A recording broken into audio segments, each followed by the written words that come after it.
ওম শান্তি। ওম নমঃ শিবায়। আজকের বরদান লাভলীন ভব। বিশ্লেষণ। বাবার সমান হবার জন্য বিশেষ এই মাসে মুখ্য দুই বিষয়কে লক্ষ্যরূপে সামনে রাখতে হবে। সেই দুই বিশেষতা কি? বাপ দাদারও এই মুখ্য বিশেষতা ছিল, যার দ্বারা সব বাচ্চাদেরও বিশেষ বানিয়েছে, সব কিছু ভুলিয়ে দিয়েছে আর দেহি অভিমানী বানিয়ে দিয়েছে। কোন সেই বিশেষতা? তা হল লাভ অর লাভলীন।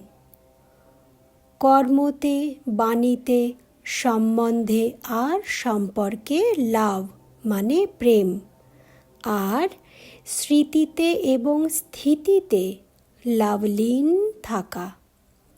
যে যতখানি লাভলি হবে সে ততই লাভলীন থাকতে পারবে। ভক্তিমার্গে লোকে বাবার সঙ্গে লাভ শব্দকে ভুলে শুধু লীন শব্দকে ধরে নিয়েছে। তো এই বিশেষ মাসে এই দুই বিশেষতাকে ধারণ করে বাপ সমান হয়ে ওঠো। বাবা কি বুঝিয়েছে আজকে? এই বিশেষ মাস মানে জানুয়ারি মাসকে বোঝানো হয়েছে। এই মাস হলো ব্রাহ্মণদের জন্য তপস্যার মাস, কারণ এই মাসে ব্রহ্মা বাবা সম্পূর্ণ হয়ে অব্যক্ত রূপ ধারণ করেছিলেন।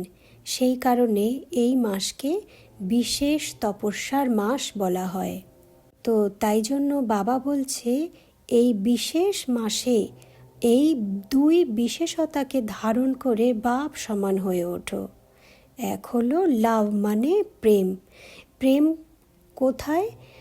সম্বন্ধ, সম্পর্কে, বাণীতে, কর্মে প্রেমের অবস্থা। আর স্মৃতিতে এবং স্থিতিতে লাভলীন থাকা।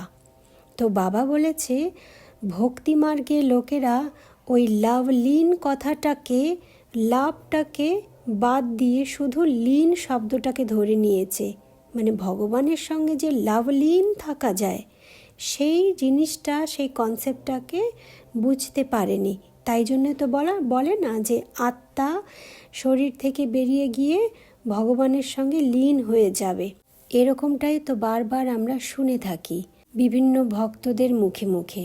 তো বাবা বলছে যে তোমাদের আসলে ভগবানের সঙ্গে ওই রকম লীন হওয়ার ব্যাপার নেই, লাভ লীন হয়ে থাকতে হবে। মানে প্রেমে একদম মগ্ন হয়ে থাকা যাকে বলে।